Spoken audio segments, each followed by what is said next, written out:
Smoking causes cancer and alcohol consumption is injurious to health। धूम्रपान cancer का कारण बनता है और शराब का सेवन स्वास्थ्य के लिए हानिकारक है। धूमपान ক্যান্সারের কারণ হয় এবং মদ্যপান স্বাস্থ্যের জন্য ক্ষতিকর।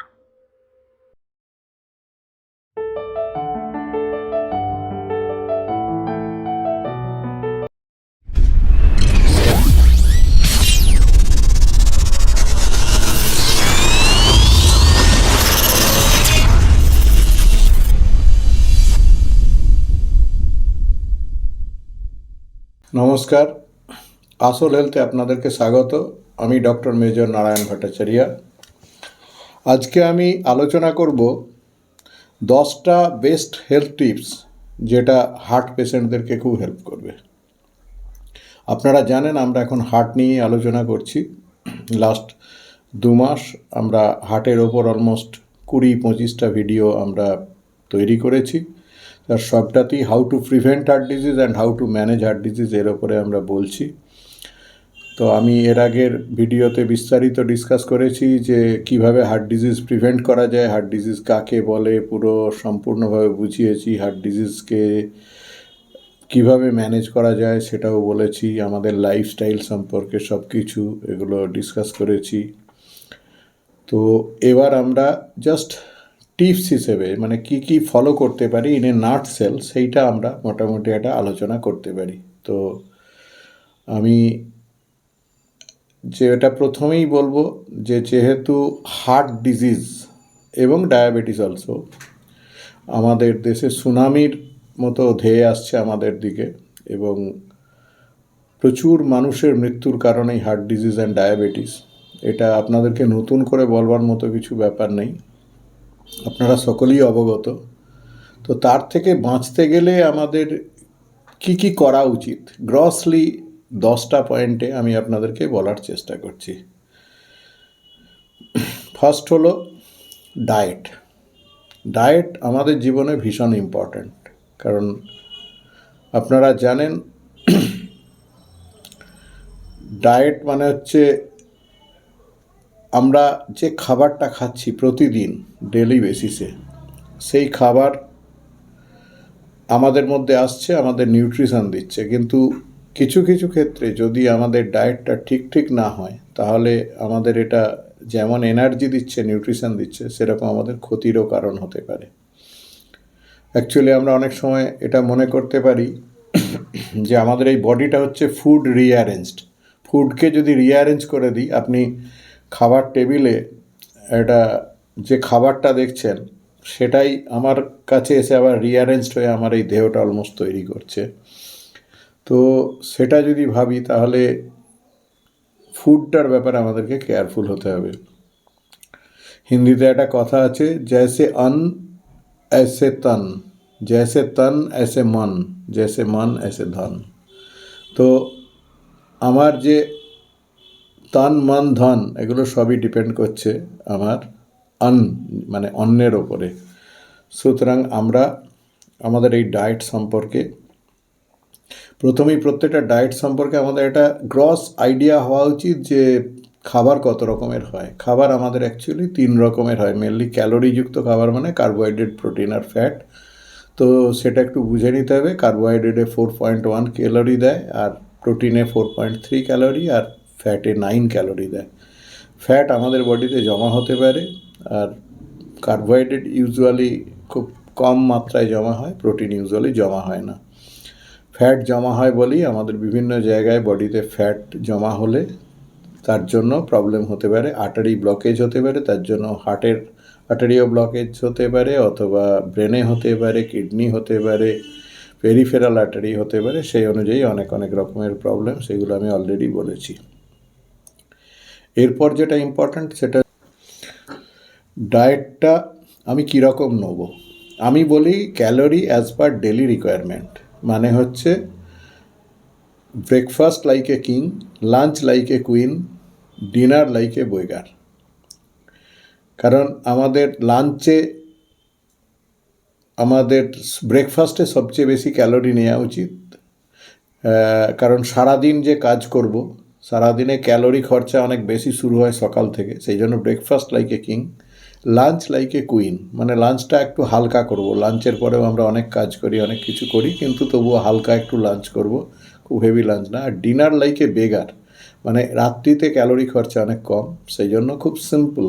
হ্যাঁ, খুব অল্প খাবার আমরা খাবো। এবং আমাদেরকে এটাও বুঝে নিতে হবে যে আমাদের বাঁচার জন্য খাওয়া না খাওয়ার জন্য বাঁচা, whether we eat to live or live to eat. কারণ আমাদের কিন্তু অ্যাকচুয়ালি বাঁচার জন্য খেতে হয়, সেই জন্য সে খাবার কিন্তু প্রচুর খেতে হয় না। যারা বাঁচার জন্য খাচ্ছে তারা অল্প খায়, কিন্তু যে খাবার জন্য বাঁচছে সে তো খাবার জন্য তার মানে টার্গেটই হচ্ছে খাবো, তাহলে সেক্ষেত্রে সে অনেক বেশি খেতে চায়। ঠাকুর শ্রীরামকৃষ্ণ বলতেন, যদি বেশি খাবি তবে কম খা। ঠাকুরের প্রত্যেকটি কথা খুব সিগনিফিক্যান্ট, খুব মিনিংফুল। সেই জন্য ওনার এই কথাটার মানে ছিল যে যদি বেশি দিন খেতে চাস তাহলে কম করে খা। সেই জন্য আমাদের যেরকম ক্যালোরি লাগে, আমাদের নর্মালি 16 থেকে 1800 ক্যালোরি আমাদের খরচা হয়। তো যদি প্রয়োজন হয় কোনো একজন ডায়েটিশিয়ানের কাছ থেকে কোনো এক সময় বসে 1600 ক্যালোরি খাবার বা 1800 ক্যালোরি খাবার কী খাবার, সেগুলোকে সারাদিনে কিভাবে আমি কোন পারমুটেশন কম্বিনেশনে খেতে পারি সেটা যদি একটু বুঝে নিই, তাহলে আমার এটা করা খুব ইজি। এবং ইউজুয়ালি আমরা বলবো যে ফ্রেশ যেগুলো, সেই জিনিসগুলো বেশি খেতে পারলে ভালো। যেমন সকালে আর্লি মর্নিংয়ে আপনি স্প্রাউটস খেলে অনেক ভালো, যেগুলো অঙ্কুরিত। ছোলা, মুগ, গম, মেথি এগুলো সব অঙ্কুর হয়, একদিন ভিজিয়ে দিয়ে পরের দিন জল থেকে তুলে রেখে তারপরের দিনে ওর অঙ্কুর বেরিয়ে গেল, এগুলোকে খেতে পারেন। এগুলোতে হচ্ছে মানে প্রকৃতি সবচেয়ে বেশি এনার্জি বা পোটেন্সিয়াল দিয়ে রেখেছে, এবং এটা পৃথিবীর সবচেয়ে নিউট্রিশাস ডায়েট বলে ধরা হয়। সুতরাং এটা হচ্ছে স্প্রাউটস হচ্ছে সকালবেলায় খেলেন। তারপরে আপনি ব্রেকফাস্টে একটু ক্যালোরি বুঝে যাই খাবেন আপনার ধরনের, মানে এরকম কোনো মানে নেই যে কোনো একজন ডায়েটিশিয়ান যে ডায়েটটা বললো ওটাই ডায়েট। আপনি যে ধরনের খাবার খান, হ্যাঁ, it should be tailor made. আপনি যে ধরনের খান সেই ধরনেরটাকে ম্যাচ করে নিয়ে, খাবারটাকে বুঝে নিয়ে যদি খেতে পারেন, তাহলে সেটা খুব ইজি। আমি অনেক সময় দেখেছি যে ডায়েটিশিয়ানও বোঝে না যে আমি কি খাবার দিচ্ছি, আপনার প্যাটার্নের সাথে আপনার লাইফস্টাইলের সাথে হয়তো সেটা মেলেই না। যেন আপনাকে ডায়েটিশিয়ানের সাথে বসে নিজেদের মধ্যে একটা আন্ডারস্ট্যান্ডিং করে যে আমি এই খাবার ভালোবাসি, এই খাবার আমি খাই, তো সেইটা অনুযায়ী আমাকে একটা ডায়েট প্যাটার্ন বলতে হবে, এটা বলতে পারা যায় এবং এটা তৈরি করতে পারা যায়। তো সেই অনুযায়ী ব্রেকফাস্ট, লাঞ্চও সেই অনুযায়ী বুঝে নিয়ে, কারণ খাবারের ভ্যারাইটিস প্রচুর, এবং আমাদের দেশে বিশেষ করে প্রচুর রকমের খাবার পাওয়া যায়, কত রকমের মানে খাবারের ধরন। হ্যাঁ, তো সেগুলোকে খাবার কিন্তু বেসিক্যালি 3 রকম পৃথিবীতে, কার্বোহাইড্রেট, প্রোটিন আর ফ্যাট। তো এর থেকে বুঝে একটু করতে পারলেই হলো। আর যেটা ব্যাপার সেটা হচ্ছে আমরা যেটা হার্ট হেলদি ডায়েট যেটাকে বলি, সেটা হচ্ছে low fat, high fibre, vegetarian diet. আমি সবসময় বলি যে এটা যদি যতটা নেওয়া যায় ততটাই ভালো। আর fresh fruit, fresh green leafy vegetable, শাকসবজি যেগুলো ফ্রেশ পাওয়া যাচ্ছে, লোকাল, সিজনাল, যে সিজনে যেটা পাওয়া যায়, লোকালি যেখান থেকে যেটা পাওয়া যায় সেটা অনেক বেটার। 3 মাস আগে সিমলাতে প্যাকিং করা আপেল খাওয়ার চেয়ে আমার এখানে পাশে বারুইপুরের পেয়ারা অনেক বেশি নিউট্রিশাস, তাতে অনেক বেশি নিউট্রিশনাল ভ্যালু আছে, ফলিক অ্যাসিড আছে, ভিটামিন আছে, মিনারেল আছে, এগুলো সব অনেক বেশি পেতে পারি। সুতরাং এইটা যে আমাদের যে অনেক সময় মিথ থাকে যে দামি খাবার হলে বোধহয় ভালো খাবার, দ্যাট ইজ নট ট্রু। এবং আরেকটা বুঝতে হবে, food which is tasty may not be healthy, and which is healthy may not be tasty. সুতরাং হেলদি হলে টেস্টি অতটা নাও হতে পারে, আর টেস্টি হলে হেলদি অতটা নাও হতে পারে। তো আমরা এইটা একটু বুঝে করব, কিন্তু মোটামুটি দুটোর মাঝামাঝি, মানে খুব টেস্টি না হলেও মোটামুটি টেস্টি এবং হেলদি খাবার কিন্তু আরামসে বানানো যায়। সেটা আমি কোনো সময় যদি আলাদা করে ভিডিও কিছু বানানো হয় যে ফুডের ওপরে, আমি তখন বলবো।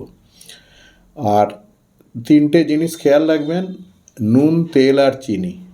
আমাদের জন্য, আমি ইন এ নাটসেল বলছি, 1 চামচ নুন আমরা খেতে পারি, মানে 4 থেকে 5 গ্রাম নুন আমাদের খাওয়া উচিত। অনেক সময় আমরা 15 থেকে 16 গ্রাম পর্যন্ত নুন খাই ইন্ডিয়ানরা, এবং এই নুনের জন্য হাইপার টেনশন হয় এবং কিডনিটা ড্যামেজ হয়। ডায়ালিসিস সেন্টার এত যে হু হু করে বাড়ছে দেখছেন, এটার অনেক অংশেই কারণ হচ্ছে এই হাই সল্ট ইনটেক। সুতরাং কখনোই নো অ্যাডেড সল্ট, যেটুকু রান্নাতে নুন লাগে অতটুকু নুনই খাবেন, হচ্ছে বেশি নুন খাওয়া উচিত নয়। তাহলে 1 চামচ বা 5 গ্রাম নুন। তেল কতটা খাবেন? 2 চামচ, মানে 10 গ্রাম বা 10 মিলিলিটার। আর চিনি 20 গ্রাম বা 4 চামচ। তাহলে 1, 2, 4 এটা মনে রাখবেন, নুন, তেল, চিনি 1 চামচ, 2 চামচ, 4 চামচ। ডায়েটের ব্যাপারে এই হয়ে গেল। সেকেন্ড হচ্ছে এক্সারসাইজ। খুব সিম্পল জিনিস আমি বলি, আমি কোনো আহামরি বা খুব বা অন্য গ্রহের কিছু বলছি না। নাথিং ডিফিকাল্ট, প্রত্যেকে চাইলে এটা ফলো করতে পারবেন খুব আরামসে, এবং যদি ফলো করেন তাহলে আমার এই কথার যা ডিভিডেন্ড পাবেন, পৃথিবীতে আর কোথাও কোনো জায়গার সেই ডিভিডেন্ড আপনি পাবেন না। যেখানে যতই আপনাকে টাকা পয়সার ইন্টারেস্ট দিক, তারও ডিভিডেন্ড এত পাবেন না। সেকেন্ড হচ্ছে regular exercise, 35 minutes regular walking হচ্ছে বেস্ট, এবং সপ্তাহে 150 মিনিট যদি ওয়াক করা যায় ভালো। অনেক সময় অনেকে অ্যারোবিক্স করেন, বা একটু জগিং টগিং করা, বা অনেকে জিম করতে পারেন, কোনো অসুবিধা নেই, কিন্তু খুব হেভি কিছু না করলেই ভালো। কারণ খুব হেভি জিম করলে যখন আপনি জিমটা ছাড়বেন তখন রিবাউন্ড ফেনোমেনন হতে পারে। সেই জন্য রেগুলার এক্সারসাইজ, আমি এর প্রত্যেকটা নিয়েই আলাদা আলাদা একটা করে ভিডিও পরে বানিয়ে দেবো, আমি এখন জাস্ট টাচ করছি। থার্ড হচ্ছে বডি ওয়েট মেনটেন করুন, body weight and BMI chart পাওয়া যায় আজকাল, নেটেতেও পাবেন, বা আমার থেকে চাইলে নিয়ে যাবেন, আমি বিএমআই চার্ট দিয়ে দেবো। সেখানে হাইট, ওয়েট, বিএমআই একটা ইম্পর্ট্যান্ট ব্যাপার। ইউজুয়ালি আমাদের 18 থেকে 23 হচ্ছে খুব আইডিয়াল বিএমআই। 25 পর্যন্ত আমি বলি যে ঠিক আছে, ইটস ওকে, কিন্তু 25-এর বেশি যদি বিএমআই হয় তাহলে সেটা ওবেসিটির দিকে যাচ্ছে। যদি 25 থেকে 28-এর মধ্যে থাকেন তাহলে আপনি মোটামুটি ওবেস, কিন্তু 28-এর পরে হলে ওবেসিটি আরও বাড়লো, মানে বডি ওয়েট আরও বেশি। আর যদি 30-এর ওপর হয় তাহলে তো আপনি হাইলি ওবেস, এবং আপনার তার জন্য ট্রিটমেন্ট করা উচিত। তো 30-এর ওপরে কখনোই নয়। আর এছাড়া হচ্ছে যেটা আছে সেটা হচ্ছে অ্যালকোহল এবং টোবাকো, এটা কোনোভাবেই বরদাস্ত করা যায় না। হেলথ কখনো আপনার বরদাস্ত করবে না, এবং যারা অ্যালকোহল বা টোবাকো নিচ্ছেন তারা শিওর থাকুন যে আপনারা হেলথের জন্য সবচেয়ে হার্মফুল যা হতে পারে, আপনার নিজের জন্য সবচেয়ে ক্ষতিকারক যা হতে পারে, তা আপনি প্রশ্রয় দিচ্ছেন। টোবাকোর 450টা টক্সিক মেটেরিয়াল আছে টোবাকোর মধ্যে, এবং যত রকমের ক্ষতি, আমি একদিন আপনাকে এটা নিয়ে টোবাকো অ্যান্ড ইল হেলথের ওপরে আমার পরে ভিডিও আসবে, তখন আমি বুঝিয়ে বলবো যে টোবাকো কতটা হার্মফুল। অ্যান্ড অ্যালকোহল অলসো, আমি কখনোই করি না। অনেকে এসে আবদার করে যে ডাক্তারবাবু একটু একটু তো অ্যালকোহল নেওয়া চলে, বলে তো হেলদি। আমি বলি কখনোই না। যদি আপনি 2 পেগ করে নেন তাহলে হার্টের ডাক্তারবাবুর কাছে যাবেন, আর যদি 3-4 পেগ নেন তাহলে গ্যাস্ট্রোএন্টারোলজিতে যাবেন। কীভাবে মরবেন তাহলে ঠিক করে নিন কোন ডাক্তারবাবুর কাছে গিয়ে মরতে চান। এই হচ্ছে অ্যালকোহলের ব্যাপার। এছাড়া হচ্ছে এনাফ রেস্ট এবং গুড নাইট স্লিপ ভীষণ ইম্পর্ট্যান্ট। আমি বলবো একজন মানুষের জন্য 6 থেকে 8 ঘন্টা গুড নাইট স্লিপ দরকার, এবং খাওয়ার পরে, দুপুরের পরে একটা ছোট্ট যদি রেস্ট নিতে পারেন, বিশেষ করে যাদের হার্টের যাদের প্রবলেম আছে, তারা কখনোই খাওয়ার 2 ঘন্টার মধ্যে কোনো রকমের কোনো স্ট্রেসফুল অ্যাক্টিভিটি, লং ওয়াক বা কোনো এক্সারসাইজ, এগুলো যেন না করবেন। টেনশন অ্যাংজাইটিও, মানে হার্টের পেশেন্টদের জন্য বোথ ফিজিক্যাল অ্যান্ড মেন্টাল দুটো স্ট্রেসই কিন্তু খুব ইম্পর্ট্যান্ট। আমি স্ট্রেস ম্যানেজমেন্টে এগুলোর ডিটেলসে বলবো কেন এগুলো এত ইম্পর্ট্যান্ট। সেই জন্য খাবার 2 ঘন্টার মধ্যে কখনোই এটা করা উচিত নয়। আর কোনো সময় হেভি মিল নেওয়া উচিত নয়। হার্ট পেশেন্টরা যেন কোনো সময় হেভি মিল না নেয়। স্মল ফ্রিকোয়েন্ট ডায়েট হলে ভালো, অল্প অল্প করে বেশিবারে খাওয়া ভালো, কিন্তু একসাথে বেশি খাওয়া ভালো না। আর স্পাইসি ফুড, আর আমি তো মানে খুব যেগুলো মানে তেল, ঘি, মাখনওয়ালা খাবারগুলোকে একটু আমি অলওয়েজ বলি অ্যাভয়েড করবেন। আর হচ্ছে রেস্ট, মানে রাত্রিতে যে ঘুম, সেটা কিন্তু খুব ইম্পর্ট্যান্ট। আমরা সায়েন্স থেকে না, রবীন্দ্রনাথও বলে গেছেন, বিশ্রাম কাজের অঙ্গ, একসাথে গাথা, নয়নের অঙ্গ যথা নয়নের পাতা। সুতরাং আমরা তো বলছি, আর কবিগুরুও সে কথাই বলে গেছেন। আমাদের এই রেস্ট আজকের দিনে অনেক কমে যাচ্ছে বলে অনেক মানুষের অনেক প্রবলেম হচ্ছে। ইভেন যদি আপনি ঠিক করে না ঘুমান, সাইকিয়াট্রিস্টরা দেখেছেন, মানে ওনাদের ওখানে রিসার্চ হয়েছে 100 আওয়ার স্লিপ ডিপ্রাইভেশন হলে সাইকোটিক ফিচার পর্যন্ত ডেভেলপ করবে এবং হার্ট ডিজিজ তো শুরু হয়ে যাবেই। হ্যাঁ, কেন হবে হার্ট ডিজিজ সেটাও আমি কোনো একটা সময় বলবো। আর হচ্ছে অ্যাডিকোয়েট ড্রিঙ্কিং ওয়াটার।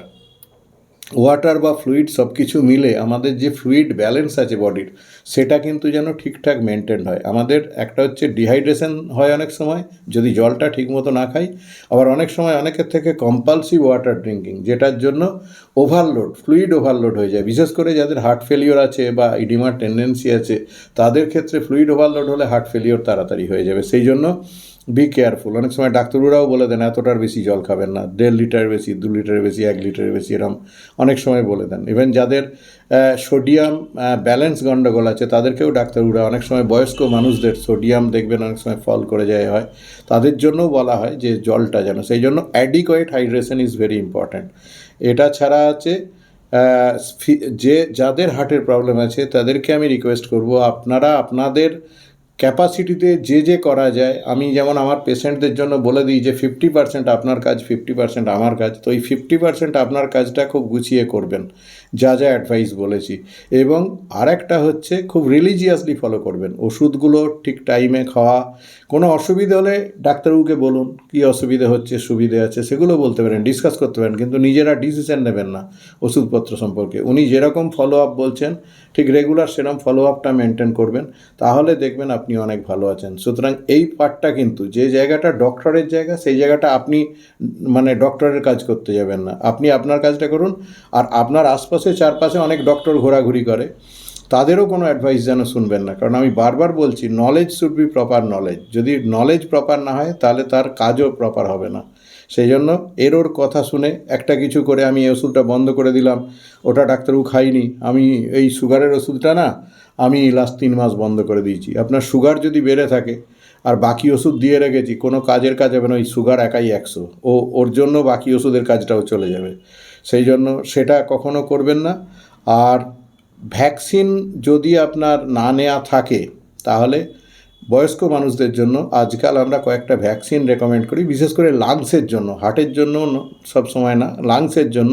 যেমন আপনি শুনেছেন নিউমোভ্যাক বা ইনফ্লুয়েঞ্জার ভ্যাকসিন, ইনফ্লুভ্যাক বা নিউমোভ্যাক, আমরা এটা অনেক সময় দিয়ে থাকি। ইনফ্লুয়েঞ্জা ভ্যাকসিন বছরে একবার, আর নিউমোকক্কাল ভ্যাকসিন 5 বছরে একবার আমরা দিই। এতে কি হচ্ছে, নিউমোনিয়ার চান্সটা কমে, হার্ট আর লাংস একসাথে কাজ করে, হাজব্যান্ড ওয়াইফের মতো কাজ করে, একজন আরেকজনকে সাপোর্ট দেয়। যেমন লাংস অক্সিজেন নিচ্ছে আর হার্ট সেটাকে পুরো বডিতে সাপ্লাই করছে। সেজন্য যদি লাংস ঠিকমতো অক্সিজেন না নিতে পারে, লাংসের ক্যাপাসিটি যদি কম্প্রোমাইজড হয়, তাহলে হার্টের ক্যাপাসিটি অটোমেটিক কম্প্রোমাইজড হবে। এবং হার্ট আর লাংস দুজন একসাথে যদি ক্যাপাসিটি কম্প্রোমাইজড হয়, তাহলে সেক্ষেত্রে 2 এ 2 4 না হয়ে 2 এ 2 6 হয়ে যেতে পারে, মানে কম্প্রোমাইজটা অনেক বেশি হতে পারে। সেই জন্য লাংসের দিকেও খেয়াল রাখতে হবে, কী করে লাংসের হেলথ ভালো থাকে সেটাও আমরা খেয়াল রাখতে হবে। আর এছাড়া লাস্টের একটা জিনিস, সেটা হচ্ছে স্ট্রেস। প্রত্যেকটা মানুষের স্ট্রেস আজকের দিনে অনেক বেড়ে গেছে। আমাদেরকে সবসময় চেষ্টা করতে হবে যে আমাদের স্ট্রেস যেন অপটিমাম থাকে। স্ট্রেস ছাড়া মানুষ হয় না। অনেকেই বলে ডাক্তারবাবু স্ট্রেস ছাড়া কি জীবন হয়? আমি মানি স্ট্রেস ছাড়া জীবন হয় না, কিন্তু স্ট্রেসকে কিভাবে ম্যানেজ করতে হয়, কিভাবে অপটিমাম জায়গায় রাখতে হয়, সেটা করা যায়। এবং তার জন্য আমার সবচেয়ে গ্রেটেস্ট এফর্ট হচ্ছে স্ট্রেস ম্যানেজমেন্ট। আমি সবচেয়ে বেশি ফোকাস করেছি স্ট্রেস ম্যানেজমেন্টের ওপর। ওই জায়গায় এখনও গিয়ে পৌঁছাইনি, কারণ আমি ধীরে ধীরে ডেভেলপ করছি। এটা একটা মাল্টি স্টোরিড বিল্ডিংয়ের মতো। আমি বেসিক জায়গার থেকে, যে বেস, সেই জায়গার থেকে আস্তে আস্তে করে একটার পর একটা তলা বিল্ড আপ করার মতো আমি করছি। সেই জন্য আমি ফিজিক্যাল লেভেলের পরে মেন্টাল লেভেল, স্ট্রেস হচ্ছে মেন্টাল প্রবলেম, সেই জন্য স্ট্রেস লেভেলে যাব। স্ট্রেস ম্যানেজমেন্ট কী করে করতে হয় সেটা বলবো। কিন্তু স্ট্রেস হচ্ছে অনেক বড় জিনিস, তাকে এত ছোট করে বলা যাবে না, এত ছোট পরিসরে স্ট্রেস বলা কঠিন। তো আপনারা ওয়েট করবেন, পরের ভিডিওতে আমার স্ট্রেস পাবেন, স্ট্রেস ম্যানেজমেন্ট কীভাবে করতে হয় সেটা বলবো। তো আপাতত এই জিনিসগুলো আমি যে ব্যাপারটা বললাম, এগুলোকে একটু ফলো করুন। যদি করেন তাহলে হার্ট পেশেন্টদের জন্য এগুলো আপনাকে অনেক হেল্প করতে পারে, এই প্র্যাকটিসগুলো। আর আপনি হার্টের দিক দিয়ে অনেক সুস্থ থাকতে পারেন। আপনাকে ইউজুয়ালি কোনো হসপিটাল গিয়ে অপারেশন করা, এ করা, ও করা, বা অসুস্থ হয়ে যাওয়া, আইসিইউতে ভর্তি হয়ে যাওয়া, এগুলো অনেক কমে যাবে, অনেক ভালো থাকতে পারবেন। আমি আশা রাখবো আপনারা প্রত্যেকে ফলো করবেন এবং অনেক ভালো থাকবেন, সুস্থ থাকবেন, আনন্দে থাকবেন। নমস্কার।